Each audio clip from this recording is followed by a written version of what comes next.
2024 के लोकसभा चुनाव के रिजल्ट की अब बात होने लगी और राहुल गांधी का आज पहला बयान आया है 2024 के रिजल्ट को लेकर के। राहुल ने कहा है कि आज मैं आपको बताने जा रहा हूं कि हम 2024 के लोकसभा चुनाव के अंदर आपको बहुत बड़ा सरप्राइज देने वाले।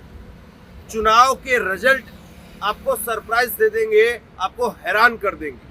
ये राहुल की तरफ से कहा गया। आज दिल्ली में राहुल गांधी थे। दो बड़ी सभाएं राहुल गांधी की तरफ से की गई।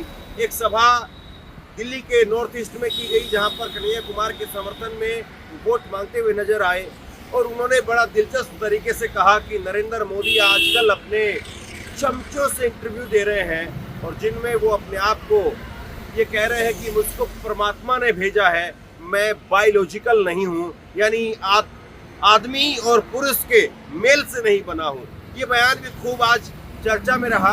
लेकिन उससे पहले एक बार जरा हम सुनते हैं कि राहुल गांधी कह रहे हैं कि हम बड़ा सरप्राइज देने वाले हैं। क्या वाकई राहुल को, कांग्रेस पार्टी को, इंडिया गठबंधन को 2024 के लोकसभा चुनाव को लेकर के कोई आहट सुनाई दे रही है जिसके आधार पर वो ये बात कह रहे हैं? आइए एक बार सुनते हैं। राहुल के इस बयान के अब मायने निकाले जाएंगे, लेकिन उनके आज के दिल्ली के नॉर्थ ईस्ट में जो आज उनका संबोधन हुआ उसको जरा एक बार सुनते हैं, जिसमें राहुल गांधी कह रहे हैं कि नरेंद्र मोदी आजकल अपने आप को तमाम अलग अलग इंटरव्यू में कह रहे हैं कि मैं बायोलॉजिकल नहीं हूँ, यानी आदमी और पुरुष के मिलन से मैं नहीं बना हूँ, बल्कि डायरेक्ट परमात्मा ने मुझको भेजा है। तो डायरेक्ट परमात्मा ने अगर आपको भेजा है तो आप ये बताइए कि जब कोरोना हुआ था तब थाली ताली क्यों बजवाई जा रही थी, मोबाइल की टार्च से क्यों जो है कोरोना को भगाया जा रहा था, इस तरह की बात आप क्यों कर रहे थे? आपको तो डायरेक्ट परमात्मा ने भेजा है, तो आपकी शक्तियां तब कहाँ थी? कुल मिलाकर के राहुल गांधी आजकल नरेंद्र मोदी की उस छवि को ध्वस्त करने में लगे हुए हैं जिसके जरिए वो अपने आप को लोगों के जहन में या अलग अलग टीवी चैनल के जरिए नरेंद्र मोदी अपने आप को एक बहुत बड़ी शख्सियत के रूप में पेश कर रहे हैं।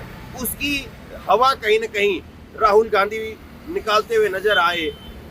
एक तरफ मोदी कह रहे हैं कि मुझको परमात्मा ने भेजा है और दूसरी तरफ राहुल गांधी सवाल पूछ रहे हैं कि कैसा आदमी परमात्मा ने भेज दिया है जो कोरोना के समय पर लोगों को थाली ताली बजवाता है। जब बेरोजगारी का सवाल पूछा जाता है तो कहता है कि नाली के अंदर पाइप डालिए और उससे गैस निकालिए, पकोड़े तलिए। ये सवाल जो है वो आज राहुल गांधी ने उठाई है। तो आइए सुनते हैं। इलेक्शन कॉन्स्टिट्यूशन के बारे में है। बीजेपी नरेंद्र मोदी जी कॉन्स्टिट्यूशन पर आक्रमण कर रहे हैं, रिजर्वेशंस पर आक्रमण कर रहे हैं। 22 लोगों के लिए उन्होंने सारा का सारा काम किया है। अदानी जी को देश की संपत्ति पकड़ा दी है। हम चाहते हैं कि 90% की राजनीति हो, गरीब लोगों की, किसानों की, मजदूरों की, पिछड़ों की, दलितों की, आदिवासियों की, माइनॉरिटीज की, गरीब जनरल कास्ट की राजनीति हो। ये चुनाव चल रहा है और हमारा जो रिजल्ट आएगा वो आप सबको सरप्राइज करेगा। इंडिया की सरकार बन रही है। Thank you very much. साथ के साथ मैडम आपका नाम क्या है? हाँ, इंदिरा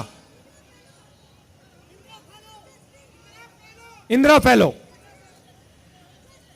तो इंदिरा जी,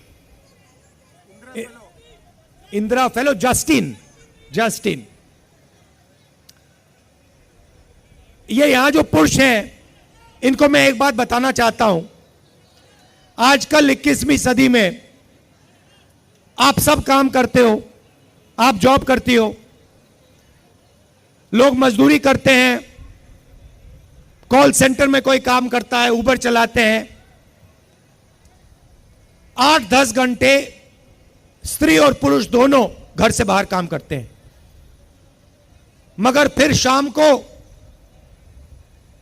घर आते हैं लोग और महिलाएं 8 घंटे और काम करती हैं। सही बात?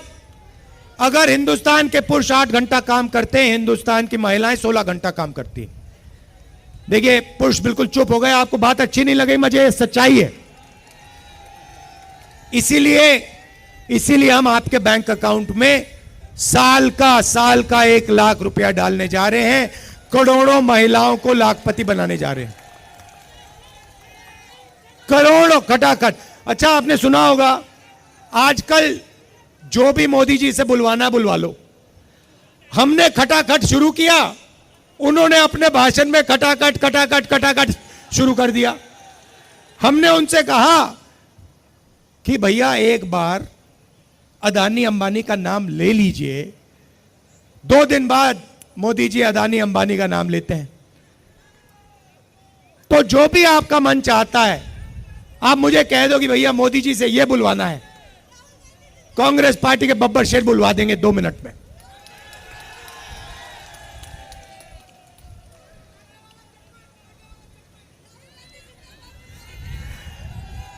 किसानों को, खैर यहां ज्यादा किसान नहीं है मगर बताना चाहता हूं आपको, किसानों का कर्जा माफ और किसानों को मिनिमम सपोर्ट प्राइस, मजदूरों को मनरेगा के लिए 250 रुपए नहीं 400 रुपए, आशा और आंगनवाड़ी महिलाओं की आमदनी दुगनी, यह हमारा मैनिफेस्टो में लिखा है। यहां पे बहुत सारे युवा हैं, आपको मैं मैसेज देना चाहता हूं। सबसे पहला काम 30 लाख जो सरकारी नौकरियां हैं वो हम आपके हवाले करने जा रहे हैं। दूसरा काम,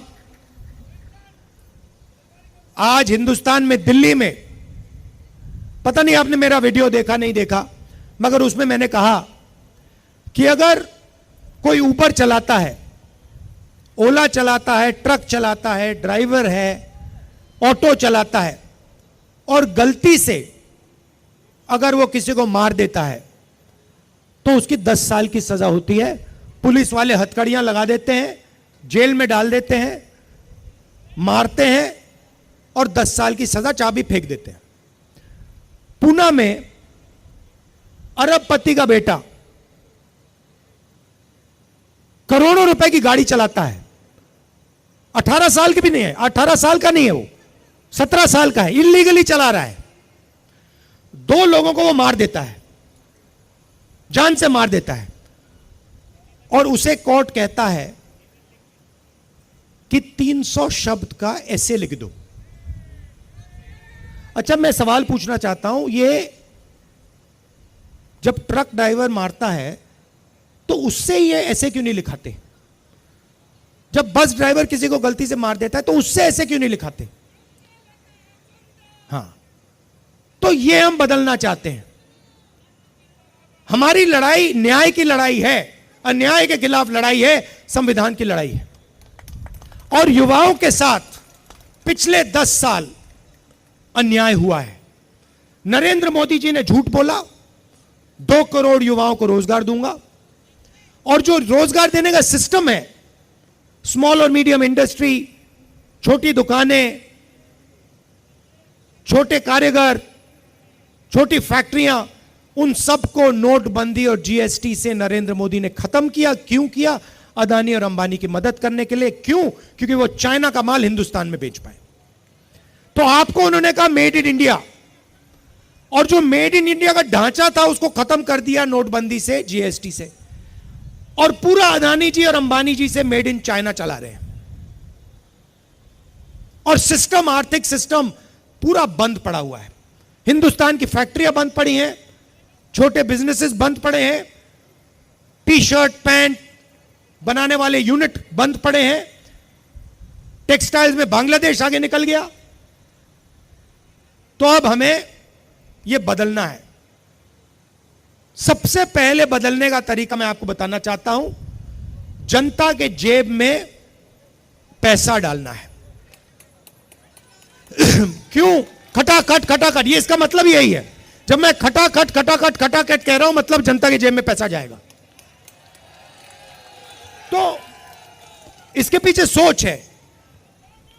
उन्होंने, नरेंद्र मोदी जी ने 22 लोगों को पैसा दिया। उन्होंने जाके दुबई में, अमेरिका में, जापान में, इंग्लैंड में, यूरोप में, फ्रांस में जमीन खरीदी, बिजनेस खरीदे, वहां खर्च कर दिया। हिंदुस्तान को कोई फायदा नहीं हुआ। अब हम आपके जेब में पैसा डालना चाहते हैं। महिलाओं की मैंने बात की, हजारों करोड़ रुपए हम महिलाओं को दे रहे हैं। युवाओं को भी वही हम काम करने जा रहे हैं। युवाओं जैसे महिलाओं को पैसा देंगे, अभी मैं आपको समझाऊंगा 1 सेकंड में, युवाओं को भी देंगे। मगर इसके पीछे सोच है। जैसे ही हम आपके जेब में पैसा डालेंगे, आप उस पैसे को खर्च करोगे। करोड़ों लोग shirt, pant, motorcycle, scooter, mobile phone, ये चीजें खरीदेंगे। हिंदुस्तान की अर्थव्यवस्था एक बार फिर से चालू होगी, इकोनॉमी चालू होगी, फैक्ट्रियां शुरू हो जाएंगी, और आप ही के बच्चों को, हिंदुस्तान के बेरोजगार युवाओं को उन्हीं फैक्ट्री में काम मिलेगा। तो चेन है, इंजन को हम स्टार्ट करना चाहते हैं। स्टार्ट करने का तरीका गरीबों के जेब में पैसा डालना है। उन्होंने इंजन को बंद करा। बंद कैसे किया? अरबपतियों के जेब में पैसा डालकर। अब युवाओं की बात करना चाहता हूं। 30 लाख रोजगार तो हम आपको शुरू में ही दे देंगे, मगर उसके बाद आपको हम एक अधिकार देने जा रहे हैं। पहली बार दुनिया की कोई सरकार ऐसा अधिकार दे रही है। सोच है, पहली नौकरी पक्की, 1 साल की नौकरी की गारंटी पब्लिक सेक्टर में, BHEL, HAL, इन कंपनियों में, प्राइवेट सेक्टर में, सरकारी अस्पतालों में, सरकारी कॉलेजेस, यूनिवर्सिटीज में, सरकारी ऑफिसेज में। हिंदुस्तान के ग्रेजुएट्स को, यूनिवर्सिटी, कॉलेज, डिप्लोमा होल्डर्स को 1 साल की गारंटीड नौकरी, बेहतरीन ट्रेनिंग, और बैंक अकाउंट में महीने का 8,500 रुपए खटाखट खटाखट खटाखट अंदर। एक साल का 1 लाख रुपया आपके जेब में। उसके साथ आप जो करना चाहते हो करो, मगर हम चाहते हैं कि आप उसको खर्च करो, क्योंकि जब आप खर्च करोगे तो ही हिंदुस्तान की अर्थव्यवस्था चालू होगी, फैक्ट्रियां शुरू होंगी, बेरोजगारी खत्म होगी। तो हम इंजन स्टार्ट करना चाहते हैं। जैसे आप स्कूटर में पेट्रोल डालते हो और फिर चाबी घुमाते हो, ये जो पैसा हम आपके जेब में डाल रहे हैं, किसानों के जेब में डाल रहे हैं, ये वही है, पेट्रोल है अर्थव्यवस्था को स्टार्ट करने का। और आप ये किसी भी इकोनॉमिस्ट से पूछ लीजिए, वो आपको बताएगा कि हिंदुस्तान में अर्थव्यवस्था को चालू करने का यही तरीका है, और कोई तरीका ही नहीं है। तो ये हम करने जा रहे हैं, इससे करोड़ों लोगों को फायदा होगा। भाई और बहनों, अंत में ये विचारधारा की लड़ाई है। ये चाहते हैं, नरेंद्र मोदी जी चाहते हैं कि हिंदुस्तान में जो 90% लोग हैं, दलित, आदिवासी, पिछड़े वर्ग के लोग, माइनॉरिटी के लोग, गरीब जनरल कास्ट के लोग, इनकी कोई भागीदारी ना हो, इनकी कोई जगह ना हो।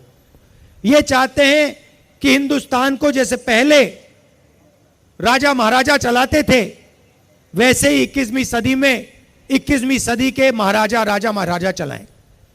कांग्रेस पार्टी ने इसी के खिलाफ लड़ाई लड़ी थी। हम चाहते हैं कि हिंदुस्तान को, हिंदुस्तान का आम आदमी, हिंदुस्तान का किसान, हिंदुस्तान का युवा, हिंदुस्तान के छोटे दुकानदार, हिंदुस्तान के मजदूर, हिंदुस्तान के गरीब, पिछड़े, दलित, आदिवासी, गरीब जनरल कास्ट के लोग, ये सब मिलकर इस देश को चलाएं। इसीलिए ये इस पे आक्रमण कर रहे हैं, क्योंकि ये जानते हैं कि जब तक ये है तब तक हिंदुस्तान के गरीब लोगों की आवाज है, और जिस दिन ये मिट गया उस दिन हिंदुस्तान के गरीब लोगों की आवाज बंद हो जाएगी, मिट जाएगी, घुट जाएगी। तो लड़ाई इसकी है, अंबेडकर जी की लड़ाई है। मैं जानता हूं कि आप सब एक साथ मिलकर पूरा दम लगाकर यहां कन्हैया जी को, दिल्ली में हमारे कैंडिडेट्स को, आम आदमी पार्टी को के कैंडिडेट्स को जिताओगे। आम आदमी पार्टी के कार्यकर्ताओं से कहना चाहता हूं, आपको 4 सीटों में आम आदमी का समर्थन करना है, 3 सीटों में कांग्रेस पार्टी का समर्थन करना है। कांग्रेस पार्टी के कार्यकर्ताओं से कहता हूं, आपको 3 सीटों में कांग्रेस पार्टी का समर्थन करना है और 4 सीटों में आम आदमी पार्टी का समर्थन करना है। और एक साथ मिलकर आप सब काम कीजिए, मिलकर काम कीजिए, और साथ के साथ सीटों में बीजेपी को दिल्ली में हराना है। दिल से आपका धन्यवाद करता हूं, आप दूर दूर से आए और इतनी गर्मी में आप आए। धन्यवाद। जय हिंद, नमस्कार।